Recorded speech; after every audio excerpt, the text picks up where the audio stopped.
All right. Welcome, everybody, to the third biannual Indie Game Academy Pitch Night. So we have had an incredible time in Cohort 3 with 15 graduates of the Indie Game Academy program who have come together to build incredible games. So for context, before we even get into this thing, building an indie game typically takes somewhere like 9 months to 2 years. And these students with very little experience built new, like completely original, monetized, published games in just 3 months. So you are seeing the culmination of a whole heck of a lot of work. And this night is all about celebrating them for what they have managed to do. So I'm going to do a little bit of an intro. Since the beginning of time, humans have made games. Since the first caveman picked up a rock, or I guess a skull, in this random piece of clip art and threw it at another caveman, and that caveman hit it with a stick and invented baseball. All right, good. We've had all kinds of different games that have evolved over time, from a humble oscilloscope, a piece of radio technology that played Pong, to classic games today like the Switch and more. Modern games are, of course, a piece of art, but future games, well, what the heck are we? We don't know, and that's why we're here tonight, to see some of the future games, to see some members of the up and coming video game community and what they managed to create in just 3 months. So this is hosted by the Indie Game Academy, who apparently needs to learn about internet security.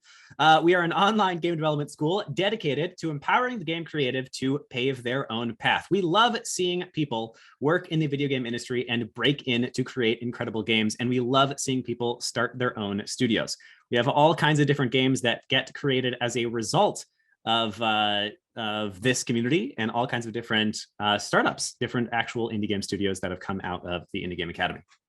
So what you are seeing tonight is specifically a result of IGA level 3. We have a three program system, where level 3 is our sort of top priority, cream of the crop 3-month video game accelerator. So like I said, these students formed a studio of strangers, people that they didn't know, with very little experience, and then got together to come up with an original concept and publish that concept within just 3 months. We call ourselves the Wizards of Joy because we are goofy, silly, and fun, and we think that we can make incredible experiences and bring more joy to the world with our games.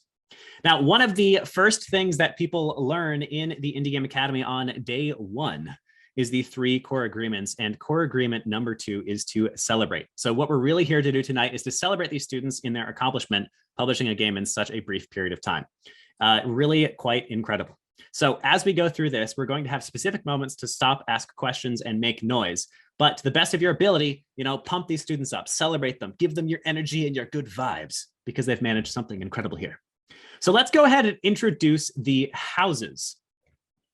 I was going to put on some music right now, but I'm a little hesitant to stop screen sharing because we've had such a fun night this evening. So I'm just going to go through without sound. We'll have to deal with it. So the Indie Game Academy has 4 noble houses that have been around since the beginning of time. And by the beginning of time, I mean just a little bit over a year, because that's how old IGA actually is. The first house is House Rogue. House Rogue is all about success and cleverness. They love to build successful games, and they're the kind of people who like to win in multiplayer experiences. These are the Battle Royale players in the room. Our second house is House Warrior. They're all about heroism and hard work. These are the people who like to make fun games. They like making sort of classic fun experiences, and they like playing classic adventure and classic action games. Next, we have House Ranger, who is all about exploration and imagination.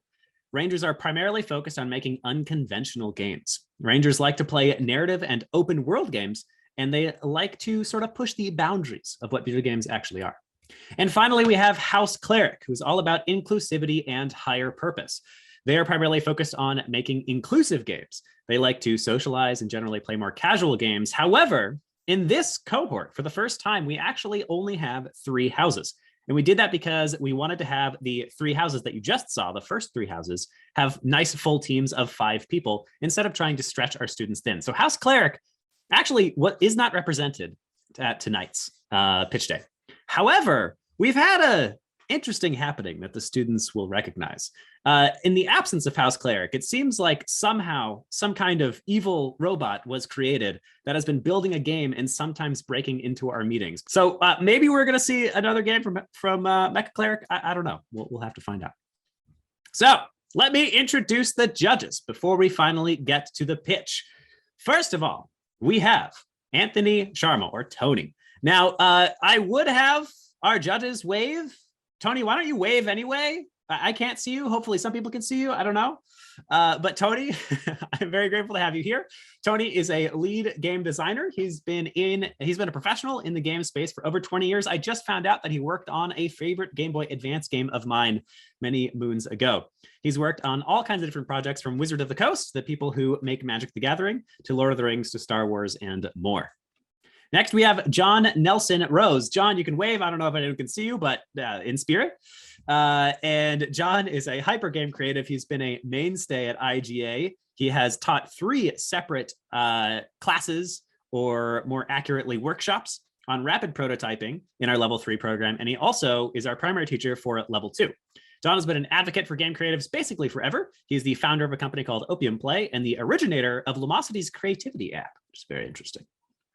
Next, we have Alessandro. Alessandro is all about business and publishing. Alessandro comes to us from Ludus Games Publishing and Exola. He's a games ambassador for Exola, and he loves connecting game developers with strategic partners in the industry. Thank you for being here, Alessandro. Wave in spirit. And finally, we have Don Bellinger, the director and founder / worker owner of the game development cooperative, The Beauty Cult. This is a studio that's sort of meant to explore like the conscious future of how we run game studios. It is actually a co-op. So the employees at this company actually own the studio. He's also the publisher of Black Future 88, a run and gun retro roguelike that graced the Switch fairly recently. And one special thanks to call out here to everyone, but especially Tabby and GameSpark. So Tabby works with GameSpark, an initiative to help find jobs and internships for hopeful game creatives. They paired with us to help make this event possible. They helped do a little bit of marketing, and they will be doing more with IGA moving forward to try to place our students in different jobs and internships. All right, so the format. I'm going to explain how this goes, and then I will hand it off to our first house, House Warrior. Each house is going to have 10 minutes to present their game. They are not required to use the entirety of that 10 minutes. And if you don't use that whole 10 minutes, you'll have more time to hear from the judges. After the 10-minute mark, I'm going to be counting down and calling out time as we get closer. After the 10-minute mark, the judges are going to have 5 minutes to ask questions and potentially give feedback, get clarifying questions, etc. The judges, after all 3 houses have presented, will then get broken out into a breakout room where they will have some time to deliberate and choose the winning house. During that time, the audience will be able to ask questions of the game designers. So that is when the audience, I will unmute those. You can maybe raise your hand. I will unmute you to ask these students what's up. The criteria for judging are threefold. Number 1 is viability. Could this game actually succeed in the marketplace? Number 2 is accomplishment. What have these students managed to build in 3 months? And number 3 is impact. Can this game bring joy and goodness to the world?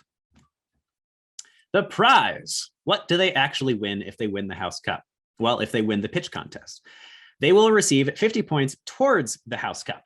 The Indie Game Academy, every level 3 cohort has a basically House Cup that the students can win. We did not rip this off from Harry Potter. We totally ripped this off from Harry Potter. The students have been earning points towards the House Cup this entire time, and the winning house will receive a permanent record of their victory in the House Cup. Just to paint the scene here, to paint the picture, House Ranger has won the House Cup in the past 2 cohorts. However, unfortunately, I'm sorry to say that House Ranger is 50 points behind the beast that is House Rogue. So the students are allowed to give student lectures that are worth 10 points every time they give a student lecture, 1 hour of their time dedicated to creating a lecture and actually giving that lecture out. So House Rogue has given so many lectures that they are too far ahead for House Ranger to catch up. But House Ranger, if you win tonight, you will still wind up in 2nd place. House Warrior and House Rogue, you are in the running to win the House Cup. And you can join too. All right, if this sounds exciting, you can head to indiegameacademy.com. And because you are a part of this, although I'm going to wait a little bit until I drop this, at the end of the session, I will drop you the Discord link to make sure only the cool people are left. Okay, we are ready to begin. So can we get everybody on House Warrior unmuted?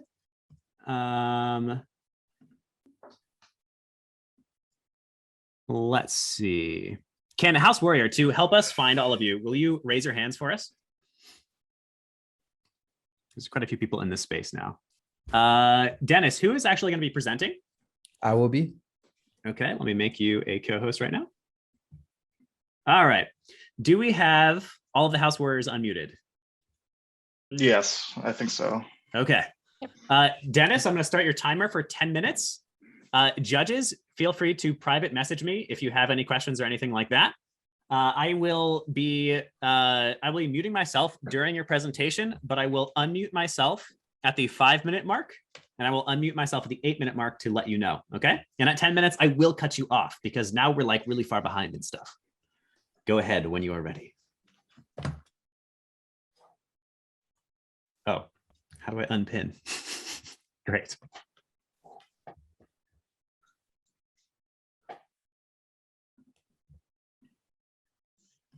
Okay, can everyone see my screen? Yes. Everything's good? Okay. Wow, it was a lot. Good evening, everybody, and welcome to a presentation of our first ever game, Bento Boss. Our house is House Warrior, but we call ourselves Team Soup. There'll be more on that in just a moment. Here is just a quick agenda of what we're going to run through. The game, it looks exactly what you see right here. The UI of the inventory is there on the left, and where you place the food to create your bento is right there on the right. Here's the team. You probably see our beautiful faces when we all talk. My name is Dennis. I was the producer and did some engineering on this. We have Agnieszka, who did concept art and 3D modeling. Candace helped out. She implemented the UI designs. She did narrative writing for us and also helped out in production. Jordan did most of the programming and marketing and designing our social media. And Chris did our sound effects and music composition. And he also loves dogs. So about Team Soup, how did we get this name? So starting off as House Warrior, the 5 of us came together and we talked about our core values. One of the things that Willem taught us through IGA is that when you come together to form a team, you should have a unified vision, a unified mission statement, and a unified mantra. And he did a really great job in putting and assembling our team, because the conversations as to what we all stood for and what kind of games we wanted to create and what type of work we wanted to put out into the world was very unified. And the conversation was very short and very happy that we wanted to create games that provided a rewarding experience for players of every skill level. We wanted to create an inclusive community around our games. And we want people to feel less stress after playing our games, as opposed to playing something that will raise up their anxiety, raise up their blood pressure, and make them want to punch through their screen. How did we get the name Team Soup? Well, one time during a play session, the 5 of us, we were playing Jackbox. I don't know if you guys have heard of that game before, but it was a trivia game where there were 2 teams of 2. Candace named our team Soup, and we ended up winning one of the mini games. And every time we won a mini game, Candace and I kept yelling, Team Soup, Team Soup. And the name just happened to stick. We've been saying that to ourselves ever since November when we started playing it. And we wanted to differentiate our specific cohort from the rest of the cohorts, from House Warrior of the previous and House Warrior of the future. So Team Soup it is. So our story of how we even came about to build Bento Boss. During one of our lessons, we learned about what it meant to create a paper prototype. We wanted to create a game that was easy to conceptualize, and we wanted to create a game that would be able to enable players to express their creativity and something unique about themselves. Well, as we were coming up with ideas, Candace pointed us out to a game called Pit Crew, which is a game where users are able to submit sprites and you can customize. So the images that you saw earlier was all made through Pit Crew, where we have like our animated characters. And through that, we also saw that you could create your own bento boxes through it. So what you see here on the left is a bento box that Candace, Agnes, and I all created. And as we were playing it, we saw the magic of being able to create something that looked really delicious, sharing it with your friends, and wanting to create something that was even better than whatever you created or whatever they created. So through that, we founded the idea of Bento Boss, that we would try to create a similar experience. And I'm gonna hand it off to Agnes to talk about game art and how we conceptualize the art style of our game. We started with quick sketches of food to show our testers what look we are trying to achieve in our game. And the feedback was really good. We decided to make it pretty simple. So we started with low poly, and then we added some hand-painted textures, which we can guys see on the next slide. So what you guys are seeing right here is our first paper prototype. Agnes created these 2D models. This video was just a showcase of us testing out, trying to recreate what we found in Pit Crew, us trying to test out what would it look like if we created a 2D bento game. As you can see, even with low poly models, the game is still attractive to our players. Also, the low poly models helped us optimize our game so we can use as many models as we want in our bento boxes. And by as many as we want, we mean over 200 ingredients in one bento. And even with as many models as you see here, the game still didn't break. You guys will be able to test that out yourselves later. So now it's Candice with UI. Yes, I think she left. Oh, okay. All right. So our UI design evolved over the course of time that we've been working together over these past 3 months. Our actual design cycle was about 10 weeks where we were hard at work from the start of our production cycle to when we did a feature freeze to release. Candice was the head of our UI design, and she created a lot more than we were able to complete. But in the future, in our roadmap, we'll be able to complete it. So Candice designed our menu. So the actual food that would go into our menu that you see here on the left, the food that Agnes had created with her 2D and 3D models. And she created what the UI would look like when it was at its most perfect form, when it's most clean, and if all these buttons were to work. So if I could point your attention to the slider that is there, the arrow that's pointing to the left, that would make the menu slide into basically minimize and slide off of the screen, the reset button, and other buttons that you would see there. Not all of these features have been implemented upon release, but it will be implemented in the future. You're at under 5 minutes, 4 minutes left. So now it's Chris with the sound, but in order for you to hear the sound, I'm going to actually play the game. So just give me one moment.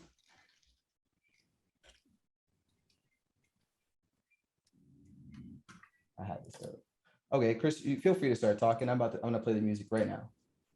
Okay, so we ran through a few different styles. I tried to implement like a happy like jazz cafe type thing, but I couldn't find the right sound to, directly mirror what was going on. So I essentially just ripped off Peter McConnell. I did what he does great, and then I I took it. No, but it's like a easy listening sort of like cafe style. It definitely mirrors more of what the feeling is, kind of like a Broken Age type feeling, just more warm and kind of simple. Can you guys hear the music that's playing? Oh, no. Oh. Make sure when you hit screen share, you have to hit the share sound button on the bottom left. You have just over 2 minutes left. All right. Well, you're gonna have to stop. You're gonna have to stop screen sharing and then hit share again. In the bottom left, there's a button that says share sound. Let's just move along. You guys will be able to hear it when you play great. the game. So here are the game mechanics. Now I'm going to play the game as Jordan talks through the game mechanics. Okie dokie. I have two streams going. So one.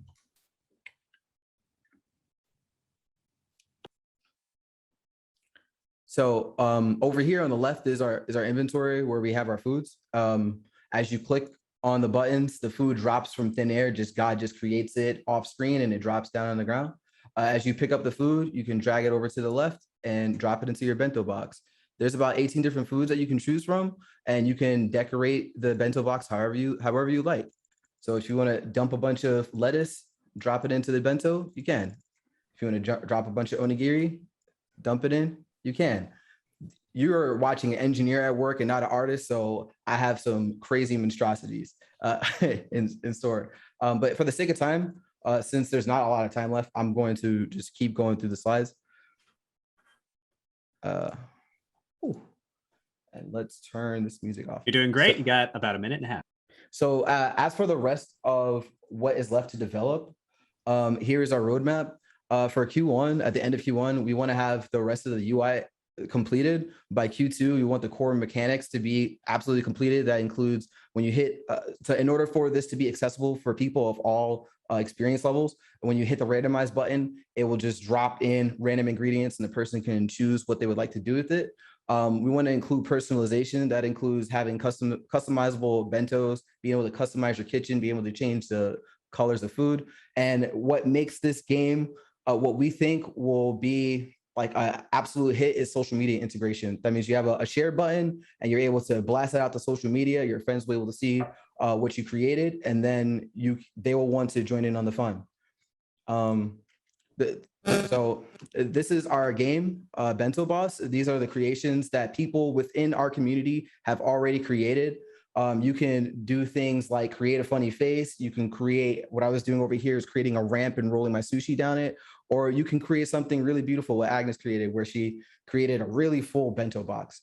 Well, the link is right down here below, and I hope you guys play test that you will enjoy it as much as we have. Thank you. Ow! Okay, so no one can hear you, but let's see some hands. Well done, House Warrior, especially for being the first team to complete.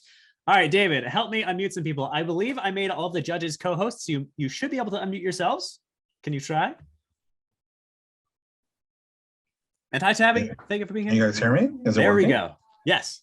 All right, judges, you have 5 minutes to ask questions and or give feedback. You will deliberate with the other judges later. I'm not sure who the other judges are. Like, I can't tell if they want to say something first. So I don't want to interrupt them. Can I go first, Roland? Yes. Who's speaking? Alessandro. Oh, perfect. Yes, go ahead. Okay, I would like to know a little bit more about the business model. What the business model will be like in this game? So there's definitely, so during our pre-production, we discussed all different types of business models, especially business models we learned here through IGA, such as initial purchase in order to play the game, subscriptions, in-app purchases. What we said, this is not integrated into the game today upon release. Right now, this game is free to play on itch.io, and we're not hitting social media hard because we want to make sure that we get this game right, so that when social media is implemented, we're ready to blast things out, and we're able to have customers come in, play our game, and pay right away. So at the moment, we will have a donate button, and it's free to play.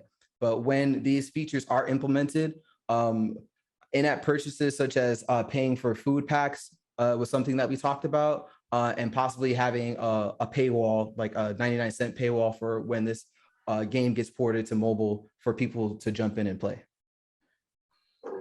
Okay, thank you. I have a question. Is the plan to have everything unlocked by default, or some kind of progression where you play for a bit, you unlock new ingredients, different styles of boxes, that sort of thing? So exactly, in the future, when we have our core mechanics completely nailed down so that we're able to port this on mobile, where I had a whole slide ready, but we ran out of time. But this game was built for mobile. Hyper casual games are built for mobile. And this game is especially too. But we have a team of very new developers, and to be able to have this playable on browser and playable on mobile at the same time was a lot. So we just settled for now to have this on mobile. I feel like I just lost sight of your question. Can you repeat that question one more time? Yeah, no problem. So the question was really about like sort of like long-term engagement. There we go. Are there things for them to unlock as they go along, or is it more of a sandbox where they have everything all at once and you just kind of go in and do whatever you like whenever, or do you need to unlock things over time? That's really the core of the question. Okay, so the game is exactly as you see. It is a sandbox. It is a sandbox food decoration game. There are no other games that are like this on the market right now, not that I know of, and not in America. The plan is to have an initial set of food, initial set of props that you can decorate your kitchen with and decorate your bento box with. And then as you play the game more, that you would unlock newer ingredients, newer props to play with, and possibly be able to purchase premium items. But that is much further down the line in our roadmap around Q4. Judges, we got time for 1 or 2 more questions. Okay. I was wondering, just from game design perspective, is there any guidance or objective type stuff, or is it all just kind of free-form expression? The purpose is for it to be free-form expression. So like this is not BS, but part of the progression is that you kind of like what you do with art. You come in, you play the game, and as you see other people's creations, you get better just by trying more and more. Something that we as Team Soup have to build in is, as players play our game, how can we make that curve of getting better at creating things much easier? So that's not implemented right now. At the moment, to fulfill the free-form expression, we have a prompt at the upper portion of the inventory, and the prompt will say, may I have, and then call out a food, or say, I would like some, and then call out a food. And those prompts are to enable users to at least start with something to drop into their bento box. But there's no evaluation that goes along with it, right? Like it says, what do you mean by evaluation? If you don't do the thing that it's asking, nothing happens. And if you do the thing that's asking, is there any kind of feedback that you did the thing that they asked? At the moment, there is not. All right. Fantastic. Thank you, judges. Thank you, Task Warrior. Let's do one more clap for both judges and Task Warrior. Amazing. Incredible. Stupendous. Never been seen before. Okay. David, if you will help me begin to unmute House Ranger, we're going to jump in with them. All right, can everyone see this? Yep. Yes. Yeah. Okay. Welcome to Keep It Together, a game about retirement and the end of the world. Keep It Together is well, first off, why? We decided as a team, as House Ranger, otherwise known as Lunar Tide Games, to create a game that spoke to our values as a team. We're kind of an eclectic bunch, but all of us agreed we wanted to create something that felt like it had meaning and that could bring positivity to people's lives, especially in our current, political global climate. We felt like a comedy game would be a great way to do that. We also really value player choices where games are concerned. So player choices in games should matter in ways that aren't just limited to who you shoot and what gun you use to shoot them with. Also, cats. We really love cats, and there's a cat in this game. The game is as good an excuse as any to send a cat into space. So Keep It Together itself is a comedic interactive narrative game in which the player acts as the administrator of a rundown lunar orbital space station a couple decades past its prime. As you're playing, you get hit with a bunch of things where basically you have to come face to face with the fact that you've been in this station for a very long time. Your budget is low, your PR is low. You don't start off in a great spot. And as the player, you get to choose whether you're going to care about that and try to leave this station better than it was when you got there, or if you're just going to phone it in because you're about to retire. But if you do choose to phone it in, you may find that the story might not go the way you hoped. Not just a narrative exploration game in terms of like a traditional visual novel. This is also a resource management game. You have to juggle the relationships of your crew, both with each other and with you. And you also have to manage your resources, as previously mentioned, like your budget, the structural integrity of the station, how much money you're putting into scientific research, and your public relations. One of the main things that's really special about Keep It Together is that one of our programmers, Gwen, developed a randomization engine that actually basically pulls plots out of a bucket. We wrote a whole bunch of plots and it pulls them out of a bucket at the beginning of each playthrough. So statistically speaking, almost every single playthrough is going to be different because you're going to get a different opportunity for side plots and random events. Plus, the random events and side plots tend to be a little bit branching. So depending on your choices, you're going to get different dialogue options. The main plot itself is a 3-act plot structure. It's pretty complex with over 9 different ending branches and 18 different endings that you can get depending on the choices you make, both good, neutral, and bad. There are 3 different environments that the player gets to explore, well, exist in as they're going through the narrative, rather. This changes over the course of the story. The cast includes a bunch of very likable characters with witty, sharp dialogue, and also 2 animal characters that are very fun and have tested really well with players, Squeaks McGee and Socks the cat. There's also Director Twist, who is one of my personal favorites. She is your boss, and she calls in from time to time to either give you feedback or give you new assignments. If you would like to play, it's currently hosted on itch.io. Our business model at the moment is a choose to donate with a minimum donation in order to download the game, but the game itself is free to play. We are minded towards accessibility. We want as many people as possible to be able to play our game. And if people enjoy it so much that they want to keep it, we would like to encourage them to donate a small amount with as much as they want on top of that. One of the things we've discussed as a future plan, as an extended timeline, would be theoretically releasing this as a paid game on Steam with more time given in order to polish and further flesh out the storylines as well as the art assets. But you have 5 minutes left. That's it. So we've got time for questions now. Nice. Do you want to show off the game at all, or should we jump straight into questions? We've got the link here, and I would love to share it in the chat if people wanted to play while asking questions. Andy has beaten you to the punch. It's already in the chat. Perfect. All right, so we have a couple of extra minutes for questions then. I will open it up to the judges, and for any audience members or the judges, feel free to open up the game and play/check it out in order to inform some of the questions. Judges, you're free to pipe in, no order or anything, and ask about Keep It Together. Sure. I'm loading it up so I can go and poke around it, but just a couple small questions. How long, you mentioned all the different endings, how long is a playthrough roughly?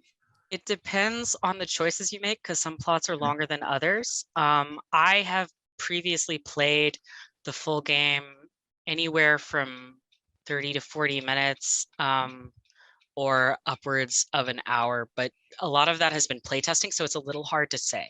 Yeah. You can also definitely speed through it if you know which are the bad decisions and what'll end your game really quickly. So it really depends on the choices you make. I would say a general playthrough where you don't die accidentally or anything that gets you to the actual end of the game is about half an hour. Okay. Just out of curiosity, can you save scum? Like, oh, there's a branching thing here. I kind of want to see this side and that side. Let me put a pin in it and then come back to it. Unfortunately, that was one of the features we had to triage and cut for time. But that is something that we would have really liked to have included. That would be, again, a high priority for the Steam release would be adding more content and adding a save feature, because we want you to be able to do that. We want you to be able to hit a branch and go, oh gosh, I'm about to make a really bad decision, aren't I? And be able to save and go back to that.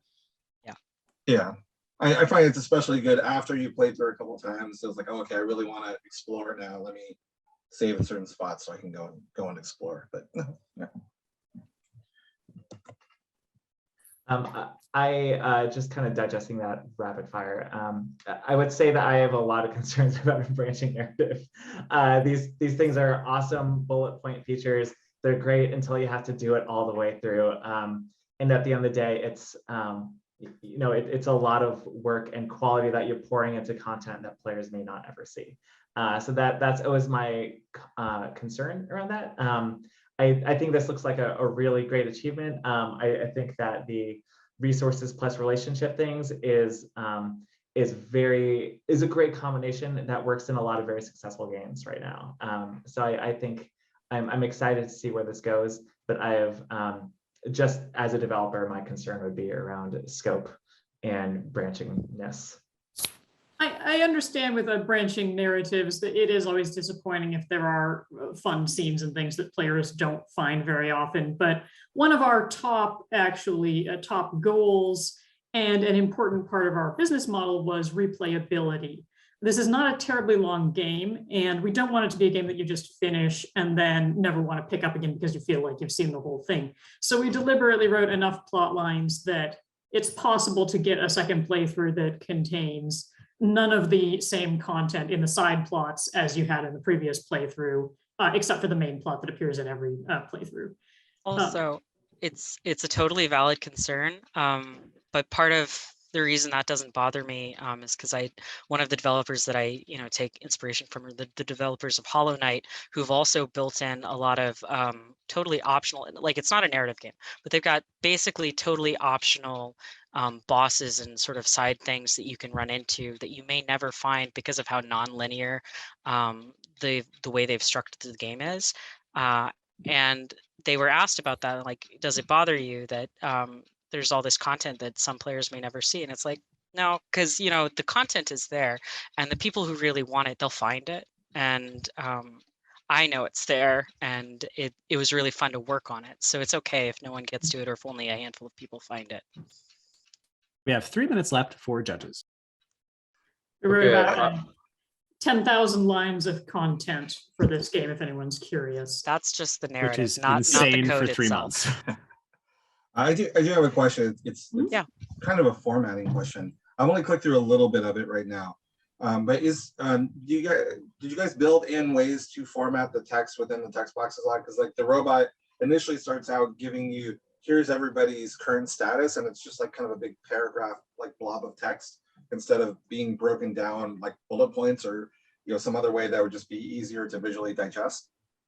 That was definitely us. That is something that we would love to continue polishing more for an extended release. Those kinds of things, unfortunately, I wouldn't say that they were low priority, but due to the amount of scope that we unfortunately bit off, because as you mentioned, you're correct, it was a lot of scope.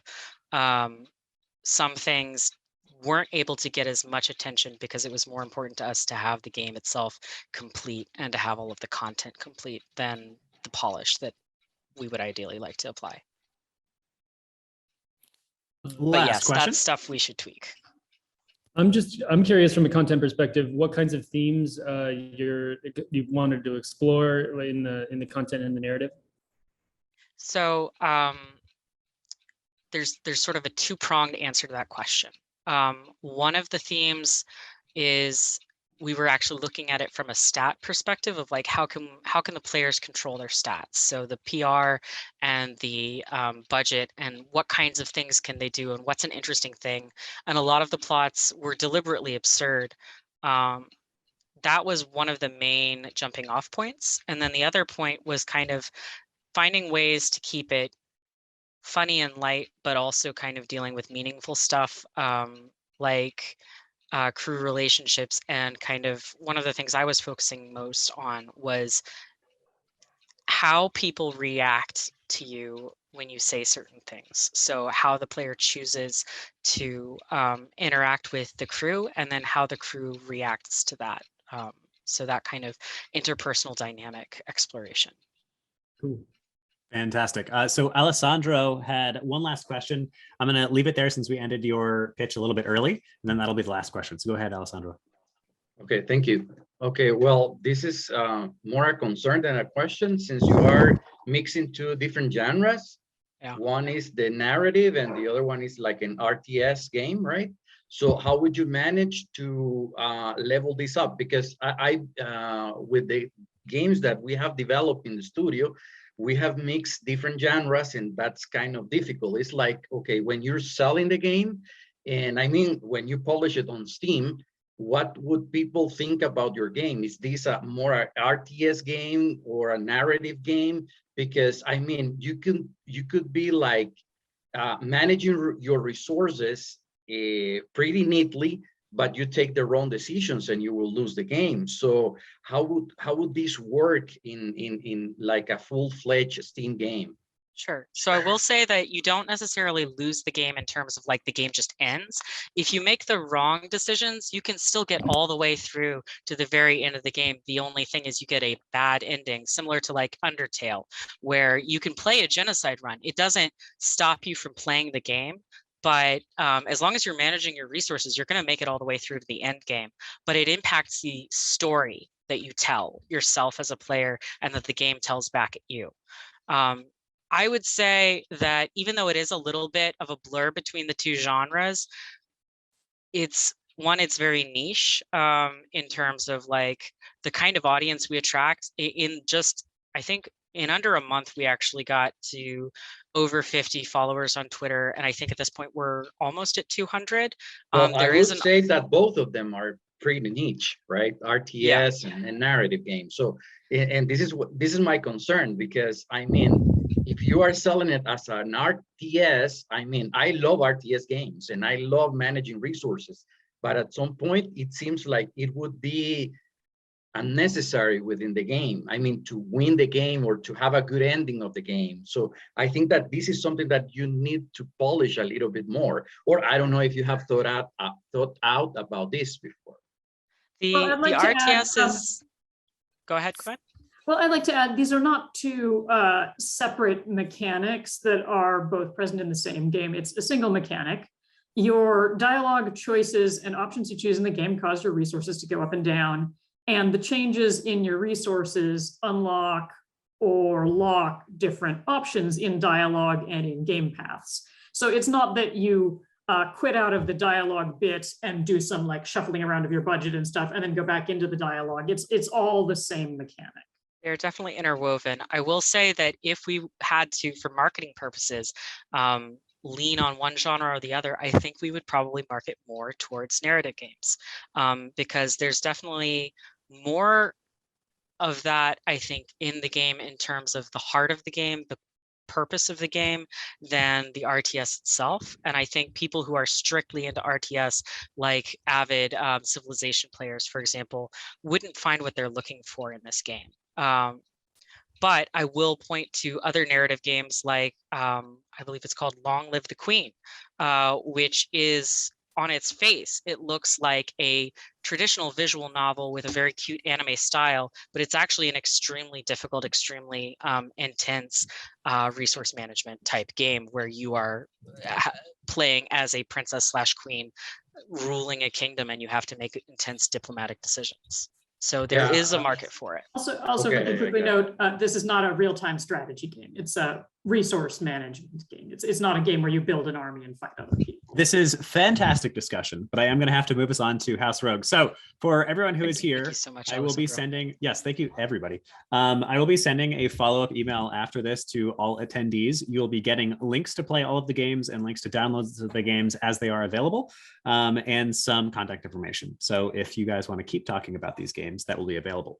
I am going to ask Rowan if you'll stop sharing here, and who on House Rogue is going to be sharing their game. Also, claps for Ranger. Congratulations. Well done. Amazing. All right. That would be me. Okay, Trevor, let me make you a co-host. And go right ahead.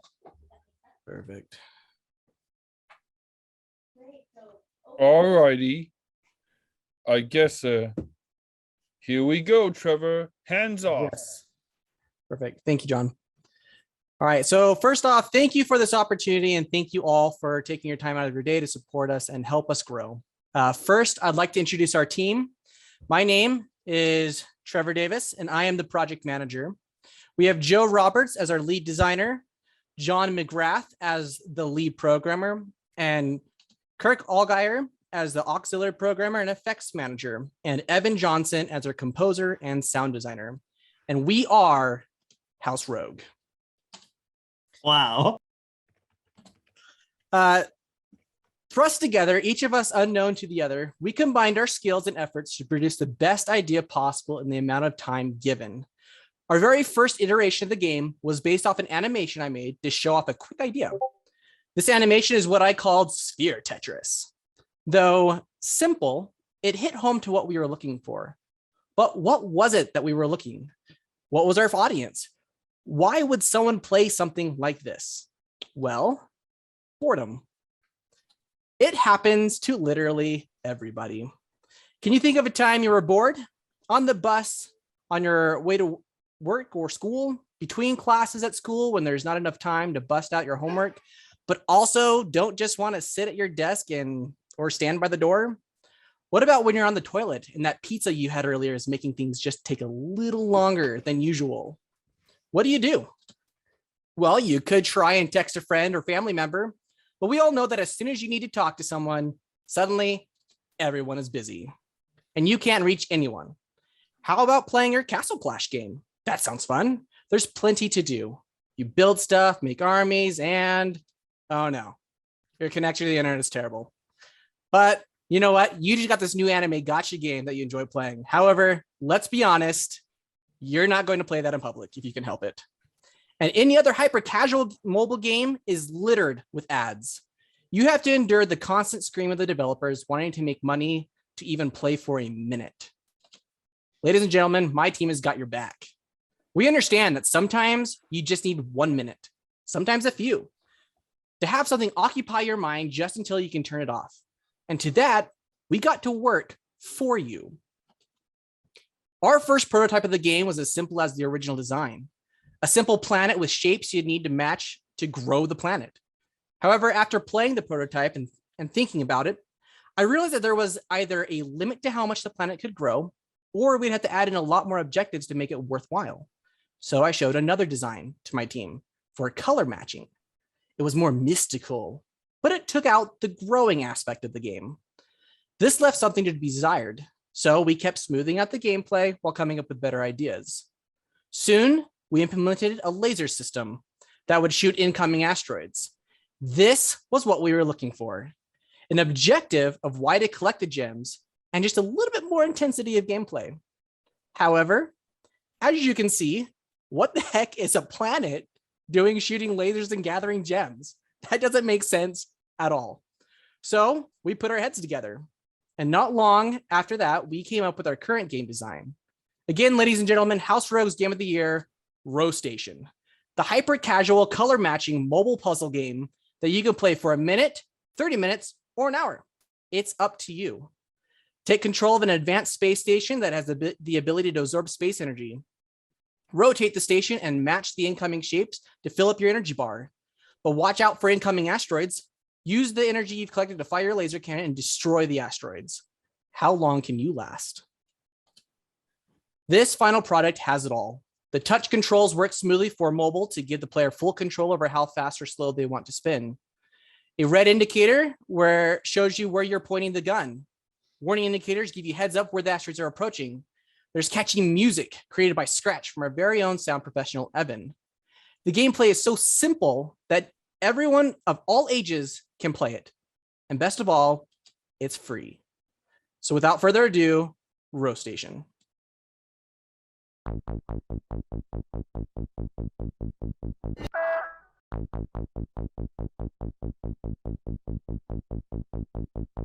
Now, while this is playing, I'm going to explain a few things.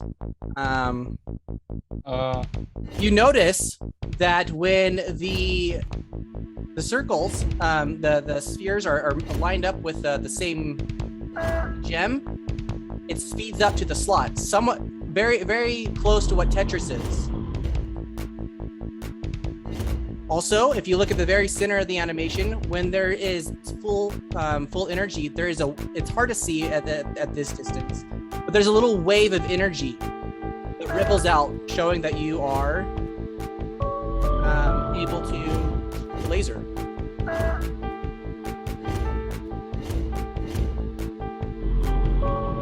And finally, you have 5 minutes left. When you gain enough energy, you fire the beam as many of the asteroids possible.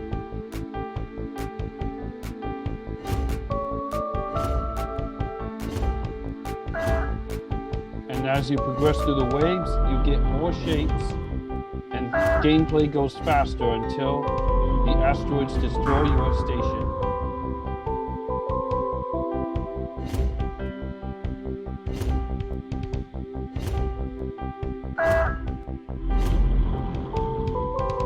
So Oh boy, let's make it to the third level, please. Oh, yes! Amazing. Come on, make it last. No! So I want to say thank you.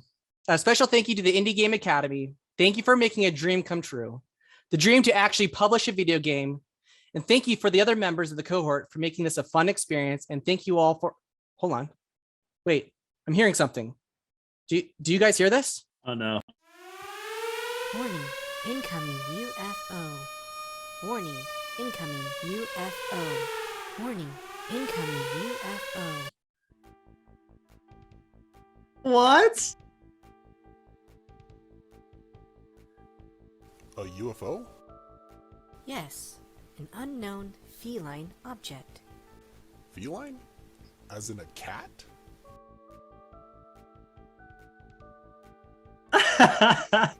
Holy monkeys with cheese sticks. You're right. What's a cat doing in space? Unknown. Trajectory suggests that it came from the direction of the research station. What sort of villain would eject a cat into space? Course of action? Save it, of course. I'm pretty lonely here, so it would be nice to have a cat around. I'll just use the tractor beam and bring it in. No! For future reference, the green button on the left is the tractor beam. The red button on the right is the laser beam. Thank you, everyone. You absolute Claps madman. all around. All right. If you wish to Well played. support this game, I can't believe it. He we actually have did it. our Twitter and our also on the itch.io. Feel free to reach out to our team and feel free to donate. Thank you so much. And we have Drop an those links Android in the version chat. coming up. Perfect. Drop those links in the chat for us. And Trevor, go ahead and stop sharing. Claps all around for House Ranger. Wow. For anyone Rogue. who was not in, excuse me, sorry, House Rogue. Claps for House Rogue. For anyone who was not in on that inside joke, the floating cat is from Keep It Together from House Ranger. And the first time Trevor play tested for House Ranger, he spaced the cat from the airlock. So that came full circle. Wow. All right, judges, you have 5 minutes to ask House Rogue some questions.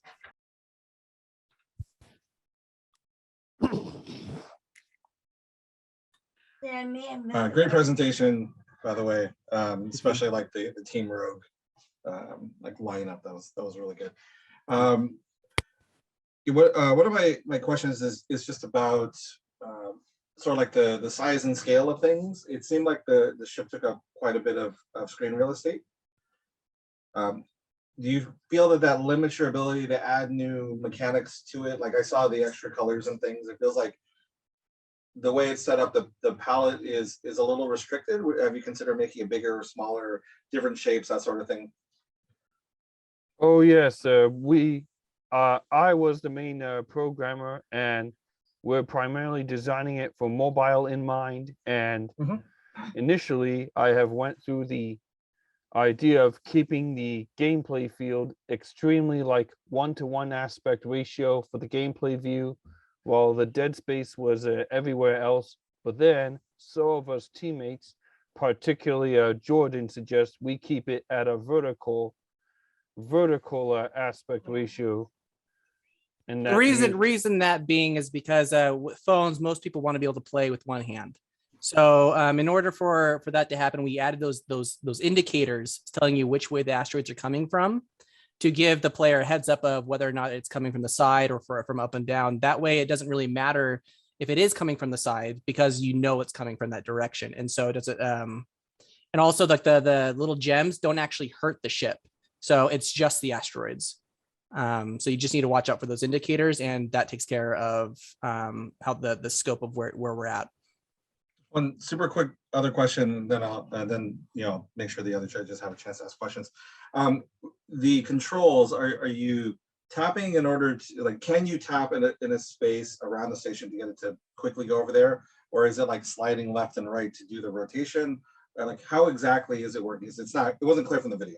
Yeah, so it's literally just a tap. So you can tap it and slowly drag it if you want to move it very slowly, or you can swipe it and it'll spin the space station. So it gives you the control to be able to either swipe it or move it very minutely. How do you fire in that game? It fires automatically. You just have to point it toward the asteroid. That was that red indicator shooting off from the cannon. Once that hits an asteroid, it automatically fires. So it's, the whole game can be played with a simple thumb or finger. That's it. You don't have to have any other type of controls. No, nothing else. Were the gems charging up the laser, or can the laser always fire? The gems are charging up the laser. If you look at the very center, it was moving. Oh, There's okay, that was charge. like the teal bar. That was okay. What's the damage like if an asteroid hits you? Is it just one heart, 1 HP, and you're out? Alessandro? Yeah, well, about business model, you said that you got us covered because the game is free, right? Yeah, it's free. So how are you gonna make money? I mean, not for this prototype, not for this build that you have, but for the future. If you are releasing the game on mobile, how are you going to make money out of it? So our first reaction was originally because this is such a 3-month, it's a very small project. We didn't want to make any kind of paywalls. However, if let's say people start donating to get more of the game, we all decided that we'd get back together and we'd start creating more content that could be released by a simple $1, $2 paywall. So you would create extra extra levels or extra DLC. Yeah, So like a basic it DLCs. Would create DLCs. Oh, okay. So not a premium model. No. So you'd be able to play the first version for free, but DLCs would have something like one of the things we talked about that we didn't implement was like a blitz mode, where you have a whole bunch of energy gems coming in a certain direction. You have to be able to collect them all, or be able to change the difficulty where the gems actually do damage your ship, and you get to collect the gems and also shoot the asteroids, or bigger asteroids that do more damage. So all those things would be DLC stuff. Okay, and congratulations. I really like it, especially because it reminds me of my childhood back in the 80s. I played Tetris and asteroids, so this makes a lot of sense in my mind. Perfect. Yes. Amazing. All right, let's I'm going to close down questions for now. Let's do claps all around once again for all of the houses. Now I am going to, one second here. I'm going to put the judges in a breakout room. Only hold on, something's happening. I'm getting hacked again. Everybody, all the students might know what this is, but no one else does. Silly humans. I broke into your primitive security before. What made you think I wouldn't do it again? Behold, I am Mecha Cleric, a sentient robot created by the collective unconscious of all graduates from House Cleric. I have created the perfect game. It is called Bouncy Beats. Bouncy Beats is a hyper-casual endless run where you are a ball bouncing along a DDL-like track. See how long you can survive evolving tracks and bounce to the funky music. I focused on 3 gameplay pillars: putting players in the zone, satisfaction, and to be able to learn this game quickly but have a hard time mastering it. I chose an art style inspired by the word sunset to create a retro funk atmosphere. I also paid close attention to sound and music to further drive home this style. I used mobile games including Stack, Zigzag, and Helix Bounce as example games to steal content and strategy from. Bouncy Beats is available to play right now on WebGL, and we are accepting sign-ups for the full release to iOS and Android. I shall win this pitch contest, and nothing will stop me. Meatbags. Amazing. Okay, guys, I have to reveal something here. I am actually Mecha Cleric. I know that none of you suspected that. Wow. That's what? Oh my God. So this entire, the entire cohort Mecha Cleric has been plaguing our calls. And I will reveal right now that it's actually a team of graduates. So the fact that we only had 3 games getting built made me feel like we should have a couple of graduates come together to build a game. And we did. We made a game called Bouncy Beats. It was created by Hamna Faisal, David Bowditch, Konstantin Yavichev, Chris Reeves, as well as myself, Chris Reeves, who is in this cohort. It is actually not ready to play because apparently I'm worse at doing this than my students, but you can sign up for the full release, which I'll drop down here. And just to be clear, judges, it is actually not in the running for the pitch contest. It was just a fun little thing. All right. The breakout rooms for the judges are going to be open. I'm going to stick David in there with you guys. You can have 10 minutes or so to deliberate. If you finish deliberating before then, fantastic. You're picking one game to win based upon the 3 values that we talked about. So 1, the viability of this game. 2, the accomplishment of the creators. And 3, the impact or joy this thing is able to give to the world. All right, the rooms are open for the judges. And for everybody else, until the judges come back, we're going to have a little Q&A session. Because we've had to do special muting this time around, this is going to be a little bit harder. I'm going to ask that you raise your hand to ask a question, or that you even just type into the, we don't have a Q&A section, or you just type into the chat. So if you raise your hand, I can unmute you for a moment to ask questions to the students. Or if you type in the chat, I'll just read your question out loud. Does anyone have questions for the IGA students while we wait for the judges?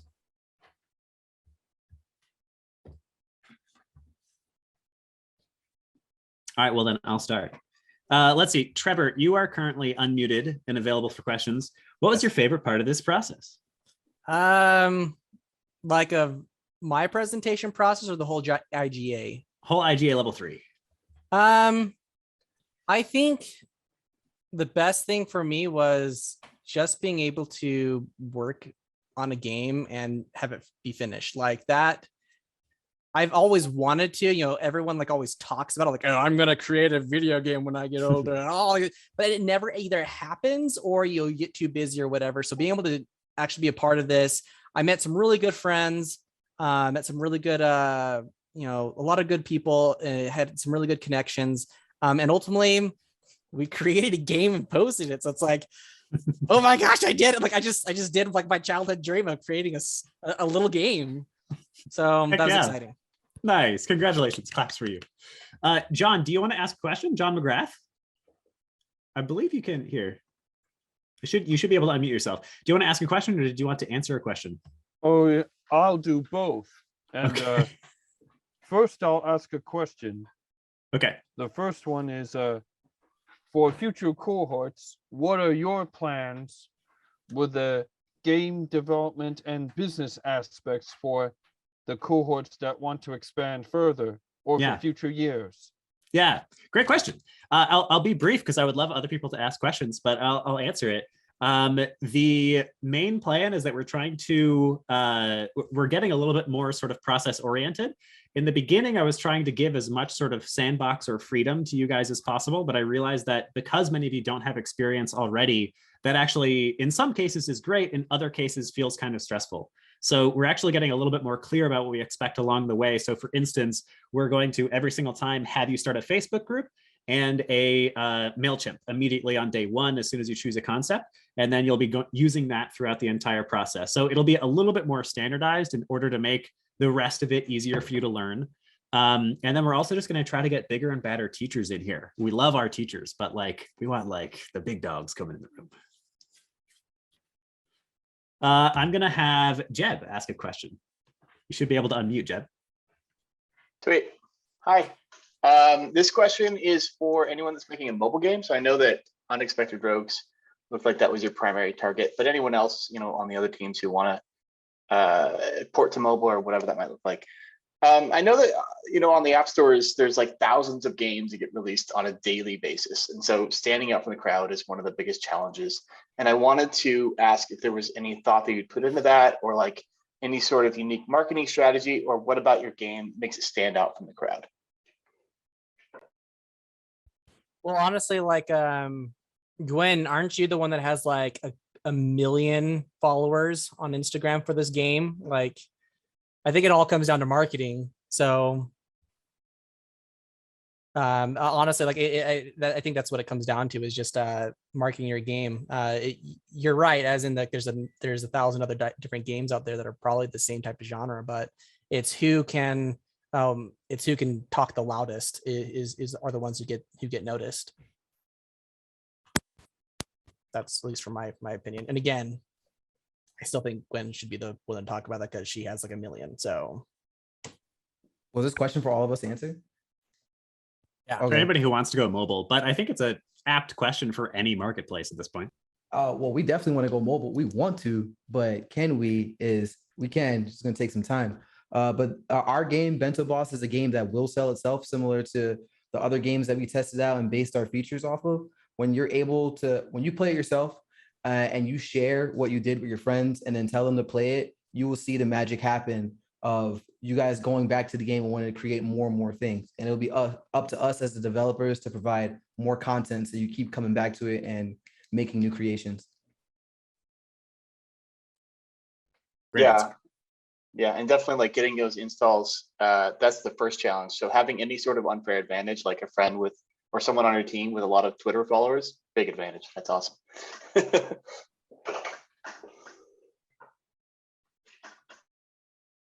Fantastic. Any other questions for the students? You can raise your hand or drop the question down below. I'd love to hear what are, if we have no other questions, what are some of the sort of dreams for these games moving forward? Are people going to keep working on them? We have talked about possibly having at least one more update to the game itself that will allow you to be able to turn off the tutorial, for example, so that you can do repeated playthroughs without having the tutorial come up. And then also just fixing up some other stuff like adding some effects that just did not make into the game to make the laser a lot more exciting and a lot better looking. And then we also were able to at least get one change in already, which was replacing the music. There was a little bit of a little bit of issue with the music, but we got that worked out. Evan was nice enough to work that out for us, and of course make the music to begin with. But basically getting those two things in just to say, hey, it's a finished, polished little game that anybody can enjoy. If we happen to take it further past that, great. But we've basically feel we've accomplished what we set out to accomplish with it so far. So fantastic. Jed asks, let's see. Yeah, we'll have Jed. So Jed asks for bigger features. Are there any bigger features besides past the initial scope of IGA that any of you guys are planning? We talked about that we were going to do it, that maybe like power-ups to like, score multipliers, shields, like temporary shields to protect yourself from asteroids, combos, collecting objects and you're getting certain combos for score multipliers and stuff of that nature. Even Trevor had mentioned about possibly having different modes like the blitz mode or maybe, an endless run mode or insane mode, those sort of things. Basically just continuing to riff off of what we already have. So you're not actually having to do a bunch of work over again, just adding on to it and making it better is what we talked about if we were to continue on it. Amazing. Andy asks a fantastic question to all the teams. At what time did you build your game for this presentation? Because House Ranger uploaded their build 30 minutes before they started talking. Well, Team Soup, I'm not gonna say House Warrior anymore. We did our feature freeze last week and we uploaded it then. So when we were really hard on feature freeze, no more stuff in it. We're just gonna work on presentation and be ready for pitch day. Nice, well managed. Rabia asks, in Bento Boss, will a future feature be that you are able to actually order your bento box? Yeah, I guess when Zuckerberg buys us out and he gives us that Facebook money to be able to integrate that, absolutely. I think that is a pretty good idea if we could get a sponsorship and have like fries there and have McDonald's on the front, as opposed to having actual like advertisements that you got to watch 30 seconds or click out of. I would love that business model. And honestly, there's potential for business partnership, like strategic partnerships like that already. Like, we got DoorDash, Uber Eats, all of it. That's like in the meet it. That's like in the meet it future too. Could be. A tie-in with DoorDash is super interesting. That's one of the things that we talk about on Monetization Day is like the ways that people monetize that are really weird.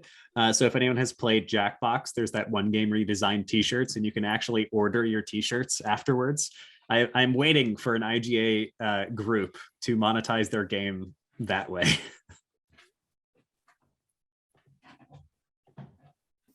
Future of food delivery. Love it. All right, we are waiting. I have messaged the judges to let them know it's about time to come back. They must be having hot debates in there. Anybody else have any questions? Maybe one last question. I'm kind of sad that they changed the cat in the visual novel. I was like, I purposely got that cat so it'd be the exact same cat in the presentation. That's very funny. I'm sad that they put it in a spacesuit. If I want to space the cat, then I'm going to space the cat. I would take it out. No, I'm not even going to finish that. Chris asks a real question. For House 3, are there any plans for multiplayer? The core of the game seems to fit with a few adjustments. Yeah, if you're speaking to the House Rogue, we talked about in terms of multiplayer that if the best thing that we could think of for that was actually going to be like a leaderboard sort of deal, because part of the thing of having the score and stuff to begin with is to try to appeal to the more serious gamer. So yeah, it's simple gameplay, but you can try to go as long as possible and get the highest score and whatever else and stuff like that. And you don't have that for bragging rights, right? So the leaderboard would actually give you a reason to be able to do that. Say, hey, I just beat your score, or I just beat your score, and whatever else and stuff like that. And then also putting, some sort of mechanic or feature in there where you can actually share it off to your social media, like, hey, look at the score I just made, and whatever else and stuff like that. Any further multiplayer stuff would definitely need some rework of probably like the core mechanics or something like that. But I could definitely see maybe like doing like a side-by-side matchmaking thing, so that you're playing with somebody and whoever loses first loses the match. So and then you can maybe have a leaderboard that way. So what about for House Warrior, maybe, or House Soup, excuse me, or Team Soup? Competitive bento box making. Well, I mean, I think something that we didn't consider is monetizing our bentos with bento NFTs. No, stop. Seems like a perfect time I'm to kicking you capitalize on out. that. Yeah. Jed, did you have another question? I like it.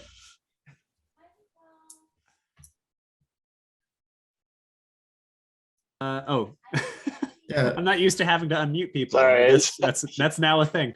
Sorry, I was just gonna chime in on the leaderboard idea, because I think that even more important than like leaderboards that are like global leaderboards is just the ability to share with friends. So if you can like get your score into like an automated text message and then just send it over to your friend, and then you can kind of go back and back and forth to one up each other. I feel like that's a much more effective like leaderboard, kind of recruitment strategy. So just gonna chime in there with that. Yeah, more like your traditional like arcade game, like you have your local arcade game and you know people that are on that scoreboard and you try to outmatch each other on it. So yeah, I could definitely go for that kind of more retro style where you're doing it interpersonally, so instead of necessarily globally. I actually have a question for Jed. Let me actually ask it. So with SMS marketing, like community, like apps like Community, pretty much what you just said, have you had experience with how gamers react to that type of marketing? Because I know it's pretty new. I have just given. Jed, how about you guys? I've just been told that the judges are ready, so they're going to come back. Okay. I will close the rooms. They're going to have a couple of seconds to come back. Jed, do you want to do like a super quick 15-second answer? Okay, he says no. All right, the judges are coming back. We are just about ready. Is everyone back in? All the judges? Yes, no, maybe so. Mecha Cleric wins. All right. I knew it. So which judge would like to announce the winner of the third biannual IGA pitch contest? So I got volunteered by both my wife and one of the judges. So. I was thinking it. Okay, well, there you go. Multiple people were thinking it. The judging criteria that we had was viability, and stop me, Willem, if I'm getting any of this wrong, accomplishment, and the last one is like positive impact. Yeah. So I do want to say we liked all the games. We think all of them have a lot of potential. All of them also need some work, which should not come as a surprise to anybody, considering that you built it in a very compressed time frame, which is laudable. I mean, I've been doing this for almost 20 years now. Like building something in 3 months is really hard. even if you have a gigantic team. Sometimes it's harder when you have a gigantic team.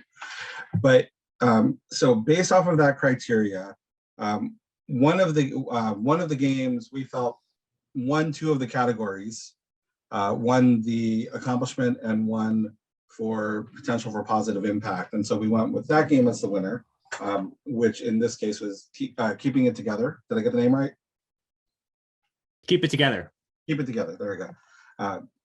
But like we said, let's round of applause for the winner. Wow. Thank you for the added excitement there. Of course, that's what I do. We're at least some of the judges are going to be able to stick around for the after thing to give more specific feedback and give more elaborate thoughts on how we came to our decision and ways in which things could be better, things could be adjusted, opportunities, that kind of thing. So there you go. My job is fantastic. Well, thank you so much, judges. That means I will screen share here for just a moment. So that means that House Rogue still wins, unfortunately. House Ranger winds up getting 50 points, but House Rogue has done such a ridiculous job at student presentations. I think they did 6 student lectures that they still wound up winning the House Cup, which means I get to show off this picture for the first time in the entire history of the Indie Game Academy. Welcome to the era of Rogue, everybody. The Rangers have been taken down from their pedestal. They won the pitch contest. All 3 of you made phenomenal games. You should all be very proud, but House Rogue is officially the winner of the House Cup. Congratulations. All right. So when are we getting the check for $700? You can ask me about that later. All right. So judges, thank you so much for being here. Everybody else, thank you so much for being here. Now that we know everybody in this room is cool and not a spam bot, that is the Discord link to our server. We only invite people that we've been hanging out with that we think are cool. You are welcome to come and join. For judges, I'm sorry if there was a little bit of a miscommunication here. We're going to do a graduation with the students now that's just going to be us. So I'm going to send around an email tomorrow to ask for any feedback that you might have and also give you some resources so you can check out their games, reach out to the students, etc. So for now, we're going to say goodbye to everybody but the students. Thank you all for your time. Thank you. Congrats. Wow, amazing. All right, students, I'm going to send a message. Have a good night. I'm going to send a message in the Discord with the new link. Goodbye.